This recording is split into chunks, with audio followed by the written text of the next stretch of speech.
Assalamualaikum warahmatullahi wabarakatuh. Yang saya hormati Bapak Asosiat Profesor Budi Arifitama, ST.MMSI, PhD, selaku dosen pengampu mata kuliah Manajemen Proyek Sistem Informasi Universitas Trilogi. Sebelumnya, perkenalkan nama saya Muhammad Zaki Bahri dengan NIM 2310206 dari Program Studi Sistem Informasi. Sebelum pada kesempatan kali ini, saya ingin mempresentasikan proposal proyek Sistem Informasi Manajemen Seminar dan Sertifikat Digital Universitas Global Nusantara. Sebelum saya masuk ke isi dari proyek tersebut, saya akan menjelaskan terlebih dahulu latar belakang dari pengembangan sistem ini. Universitas Global Nusantara secara rutin menyelenggarakan berbagai kegiatan akademik seperti seminar nasional, webinar, workshop, pelatihan, dan kuliah tamu. Proses pengelolaan kegiatan tersebut masih dilakukan secara manual menggunakan Google Form, Microsoft Excel, dan email. Kondisi tersebut menimbulkan berbagai permasalahan utama. Di antaranya data peserta menjadi tersebar di berbagai file, sering terjadi kesalahan penulisan nama pada sertifikat, proses distribusi sertifikat menjadi lambat, sertifikat belum memiliki mekanisme verifikasi yang jelas, panitia kesulitan memantau kehadiran peserta secara real time, dan pimpinan universitas tidak memiliki laporan kegiatan yang terpusat. Dengan ini memiliki tiga tujuan utama. Yang pertama, mempermudah proses registrasi peserta, pengelolaan seminar, dan absensi kegiatan akademik. Yang kedua, mengotomatisasi penerbitan sertifikat digital sehingga prosesnya menjadi lebih cepat, akurat, serta dapat diverifikasi keasliannya. Yang ketiga, menyediakan dashboard laporan terpusat bagi pimpinan universitas untuk memantau seluruh kegiatan akademik secara terpusat.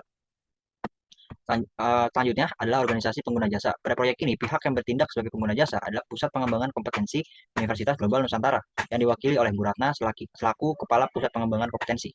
Proyek ini memiliki anggaran maksimal sebesar 30 juta rupiah dan angka tersebut sudah merupakan hasil negosiasi antara klien dan pengembang dari estimasi awal sebesar 50 juta rupiah. Penyesuaian anggaran dilakukan dengan menyederhanakan beberapa ruang lingkup pekerjaan agar proyek dapat diselesaikan sesuai kebutuhan dan anggaran yang tersedia. Selanjutnya mengenai ruang lingkup proyek, ruang lingkup ini dimulai dari tahap perencanaan, analisis kebutuhan, perancangan sistem, pembangunan aplikasi, pengujian sistem, pelatihan pengguna, hingga penyusunan dokumentasi proyek. Sistem yang dikembangkan juga mampu menyimpan berbagai data penting seperti data identitas peserta, data acara, data kehadiran melalui QR Code, data sertifikat digital beserta nomor uniknya, serta dapat data rekap kegiatan yang akan ditampilkan pada dashboard pimpinan. Namun dikarenakan adanya pemotongan scope seperti yang sudah dijelaskan di poin sebelumnya, ada beberapa fitur yang belum termasuk, yaitu integrasi dengan sistem informasi akademik, dashboard analitik tingkat lanjut, pembatasan template sertifikat maksimal 3 jenis, serta notifikasi yang masih menggunakan email dan belum mendukung WhatsApp Gateway. Pembatasan tersebut dilakukan agar proyek tetap sesuai dengan anggaran yang telah disepakati. Utama yang tersedia pada sistem. Yang pertama itu ada registrasi dan manajemen akun, sehingga peserta tidak perlu mengisi data berulang kali setiap mengikuti seminar. Kedua, fitur manajemen acara yang memungkinkan panitia membuat dan mengelola kegiatan secara mandiri. Ketiga, registrasi peserta ke setiap acara yang tersedia. Keempat, absensi menggunakan QR Code sehingga kehadiran peserta dapat dicatat secara otomatis. Kelima, penerbitan sertifikat digital secara otomatis berdasarkan data kehadiran peserta. Keenam, fitur verifikasi sertifikat menggunakan QR Code sehingga keaslian sertifikat dapat dipastikan. Ketujuh, peserta dapat mengunduh sertifikat secara mandiri melalui akun masing-masing. Dan yang terakhir adalah dashboard pelaporan yang dapat digunakan pimpinan universitas untuk melihat jumlah kegiatan, jumlah peserta, tingkat kehadiran, hingga jumlah sertifikat yang telah diterbitkan. Selanjutnya, saya akan menjelaskan tentang alur proses sistem atau flow activity. Proses dimulai ketika peserta melakukan registrasi atau login ke dalam sistem. Setelah akun berhasil divalidasi, peserta dapat melihat daftar seminar yang tersedia beserta kuota yang masih tersisa. Peserta kemudian memilih seminar yang ingin diikuti dan sistem akan menyimpan data registrasi serta mengirimkan email konfirmasi. Pada hari pelaksanaan seminar, peserta melakukan scan QR Code sebagai absensi. Sistem secara otomatis mencatat waktu kehadiran, sedangkan panitia dapat memantau jumlah peserta yang hadir secara real time. Setelah seminar selesai, sistem akan menghasilkan sertifikat digital dari format PDF lengkap dengan nomor unik dan kode verifikasi. Panitia kemudian melakukan proses review dan approval sebelum sertifikat diterbitkan secara massal. Selanjutnya, peserta dapat mengunduh sertifikat secara mandiri melalui akun masing-masing, sementara pihak lain dapat memverifikasi keaslian hanya dengan melakukan scan QR Code. Terakhir, sistem memperbarui dashboard, pelaporan, dan admin mengaktifkan seluruh kegiatan yang telah selesai dilaksanakan. Melalui alur tersebut, seluruh proses seminar menjadi lebih cepat, lebih terintegrasi, serta mengurangi pekerjaan manual yang sebelumnya dilakukan oleh panitia. Dengan sistem dilakukan secara online atau remote development. Namun, proses awal seperti requirement gathering, dan analisis kebutuhan dilakukan secara langsung di Universitas Global Nusantara. Pada tahap ini dilakukan beberapa sesi diskusi bersama Bu Ratna selaku Kepala Pusat Pengembangan Kompetensi sebagai perwakilan klien. Tujuannya adalah agar seluruh kebutuhan sistem dapat dipahami dan disepakati sebelum proses pengembangan dimulai.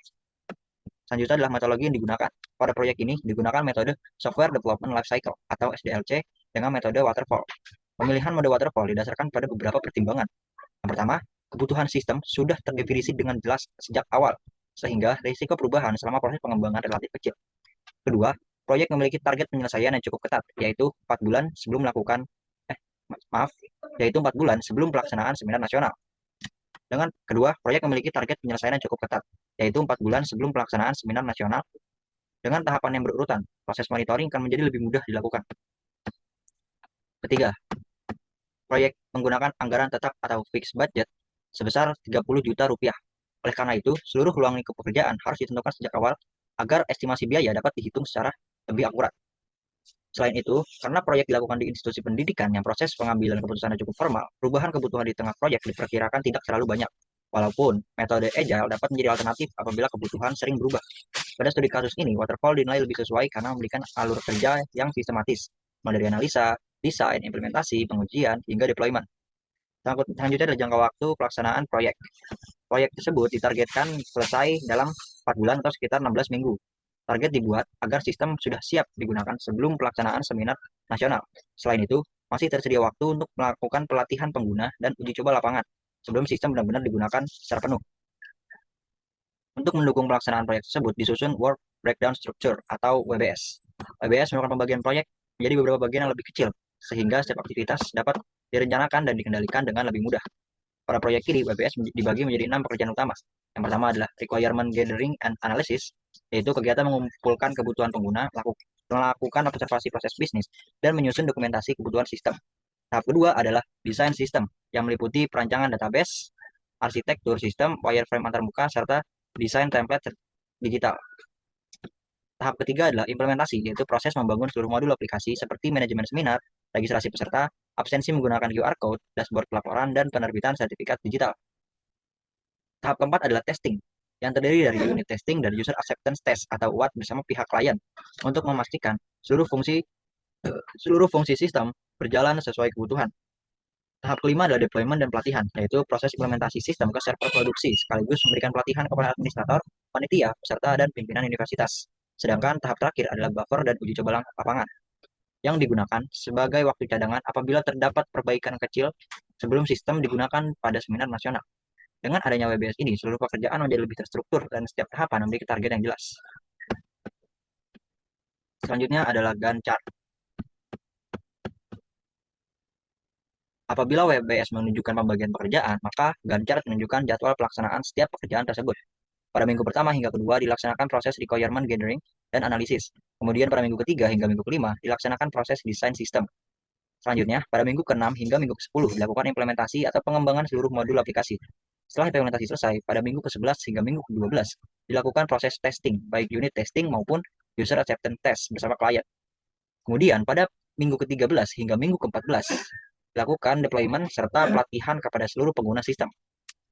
Terakhir, minggu ke-15 hingga minggu ke-16 digunakan sebagai buffer atau masa uji lapangan sebelum sistem digunakan secara resmi. Ini adalah tenaga ahli yang digunakan pada proyek ini. Peran pertama adalah proyek manager yang bertanggung jawab mengkoordinasikan jadwal, mengelola anggaran, melakukan monitoring risiko, serta menjadi penghubung dengan klien. Peran kedua adalah bisnis analis yang bertugas mengumpulkan kebutuhan pengguna dan menyusun dokumentasi kebutuhan sistem. Selanjutnya, terdapat UI atau UX designer yang bertanggung jawab merancang wireframe, prototipe antarmuka, serta desain template sertifikat digital. Kemudian terdapat backend developer yang mengembangkan database, autentikasi pengguna, manajemen hak akses, fitur absensi QR code, sehingga proses generate sertifikat digital. Peran berikutnya adalah front-end developer yang membangun seluruh tampilan aplikasi untuk admin, panitia, peserta, maupun pimpinan universitas. Dan yang terakhir adalah QA tester yang bertugas melakukan pengujian fungsional, mendampingi proses user acceptance test, serta memastikan seluruh bug telah diperbaiki sebelum sistem diimplementasikan. Walaupun seluruh peran tersebut dilakukan secara bertahap, pembagian tugas ini tetap penting agar setiap peran memiliki tanggung jawab yang jelas sesuai dengan fase pengembangan proyek. Selanjutnya, saya akan menjelaskan mengenai perencanaan biaya yang meliputi cost estimating, cost budgeting, cost controlling menggunakan kurva S, kemudian keluaran proyek, pelaporan, dan penutup. Selanjutnya saya akan membahas mengenai perencanaan biaya proyek. Proyek ini, total anggaran yang telah disepakati bersama klien adalah sebesar 30 juta rupiah. Anggaran tersebut disusun agar seluruh kebutuhan proyek dapat terpenuhi tanpa melebihi batas biaya yang ditentukan. Untuk mempermudah pengelolaan, perencanaan biaya menjadi 3 tahapan, yaitu cost estimating, cost budgeting, dan cost controlling. Tahap pertama adalah cost estimating, yaitu memperkirakan kebutuhan biaya proyek secara keseluruhan. Estimasi dibagi ke dalam 4 kategori utama. Kategori pertama adalah sumber daya manusia dengan alokasi sekitar 18,5 juta atau sekitar 61,7% dari total anggaran. Kategori kedua adalah infrastruktur dan lisensi sebesar 3,5 juta atau sekitar 11,7% yang digunakan untuk kebutuhan server, domain, email, penyimpanan data, dan tools pengembangan. Kategori ketiga adalah operasional dan lain-lain sebesar 3,25 juta atau sekitar 10,8% yang digunakan untuk pelatihan pengguna, dokumentasi, serta komunikasi dengan klien. Sedangkan kategori terakhir itu adalah kontingensi atau dana cadangan sebesar 4,75 juta, yaitu sekitar 15,8% dari total anggaran. Dana ini disiapkan untuk mengantisipasi risiko yang mungkin terjadi selama pelaksanaan proyek. Cost budgeting, yaitu proses pembagian anggaran ke setiap kebutuhan proyek. Pada kategori sumber daya manusia, anggaran dialokasikan untuk seluruh peran yang terlibat dalam proyek ini. Walaupun pada studi kasus ini, pembagian anggaran tetap dilakukan berdasarkan tanggung jawab masing-masing peran agar estimasi biaya menjadi lebih realistis. Selanjutnya, pada kategori infrastruktur dan lisensi, anggaran digunakan untuk menyewa hosting VPS, membeli domain beserta SSL, layanan email transaksional, cloud storage sebagai tempat penyimpanan sertifikat digital dan backup database, serta berbagai tools pendukung pengembangan seperti Figma, GitHub Pro, dan library yang digunakan untuk pengembangan dalam sistem. Kemudian ada kategori operasional, anggaran digunakan untuk pelatihan pengguna, penyusunan dokumentasi teknis dan user manual, serta biaya komunikasi dan koordinasi bersama klien selama proses pengembangan berlangsung. Lalu yang terakhir ada kontingensi. Dana cadangan ini dipersiapkan untuk menghadapi kemungkinan perubahan kebutuhan dalam skala kecil, perbaikan bug kritis setelah proses user acceptance test, keterlambatan penyelesaian pekerjaan, maupun risiko lain yang belum dapat diprediksi sejak awal proyek. Dengan adanya kontingensi, proyek memiliki cadangan biaya, sehingga risiko dapat ditangani tanpa mengganggu antara anggaran utama. Digunakan untuk membandingkan antara harga kumulatif yang telah direncanakan dengan realisasi arus kas selama proyek berlangsung. Melalui grafik tersebut, manajer proyek dapat melihat apakah penggunaan anggaran sesuai rencana atau sudah mulai mengalami penyimpangan. Apabila realisasi biaya melebihi rencana, maka dapat dilakukan evaluasi dan pengendalian. Sebaliknya, apabila realisasi masih di bawah anggaran, maka selisih tersebut menjadi cadangan yang dapat dimanfaatkan apabila terjadi resiko pada tahap berikutnya. Dengan demikian, kurva S menjadi salah satu alat yang penting dalam proses monitoring biaya proyek, agar penggunaan anggaran tetap terkendali hingga proyek selesai. Selanjutnya saya akan menjelaskan tentang keluaran. Keluaran utama dari proyek ini adalah aplikasi sistem informasi manajemen seminar dan sertifikat digital yang siap digunakan oleh Universitas Global Nusantara. Selain aplikasi, proyek ini juga menghasilkan beberapa dokumen pendukung, seperti dokumen analisis kebutuhan, dokumen desain sistem, source code aplikasi, SOP, panduan instalasi, dan konfigurasi sistem. Dokumentasi migrasi data apabila diperlukan, serta materi pelatihan bagi seluruh pengguna sistem. Bagian terakhir adalah pelaporan proyek. Selama pelaksanaan proyek akan dibuat berbagai jenis laporan. Yang pertama adalah laporan pendahuluan yang berisi rencana kerja, jadwal kegiatan, dan mobilisasi tenaga ahli. Yang kedua adalah laporan interim yang berisi pengembangan pekerjaan, kendala yang dihadapi, serta rencana tindak lanjut. Yang ketiga adalah laporan akhir yang berisi ringkasan keseluruhan hasil proyek beserta seluruh keluaran yang telah diselesaikan. Selain itu juga, terdapat laporan mingguan yang disampaikan secara rutin kepada klien sebagai bentuk monitoring terhadap progres proyek, sehingga komunikasi antara pengembang dan klien tetap berjalan dengan baik selama proses pengembangan itu berlangsung. Baik, sebagai penutup, dapat disimpulkan bahwa proyek pengembangan sistem informasi manajemen seminar dan sertifikat digital ini dirancang sebagai solusi atas berbagai permasalahan pengelolaan seminar yang masih dilakukan secara manual. Melalui sistem yang terintegrasi, seluruh proses mulai dari registrasi peserta, pengelolaan acara, absensi QR Code, penerbitan sertifikat digital, hingga pelaporan kepada pimpinan dapat dilakukan secara lebih cepat, akurat, dan efisien. Selain itu, proyek ini juga direncanakan secara menyeluruh, mulai dari ruang lingkup pekerjaan, metodologi pengembangan, jadwal pelaksanaan, pembagian tugas tenaga ahli, perencanaan biaya, hingga pengendalian proyek menggunakan kurva S. Dengan perencanaan tersebut, diharapkan sistem dapat diselesaikan tepat waktu, sesuai anggaran, serta mampu memenuhi kebutuhan Universitas Global Nusantara dalam meningkatkan kualitas pengelolaan kegiatan akademik. Demikian presentasi yang dapat saya sampaikan. Demikian presentasi yang dapat saya sampaikan. Terima kasih atas perhatiannya. Wassalamualaikum warahmatullahi wabarakatuh.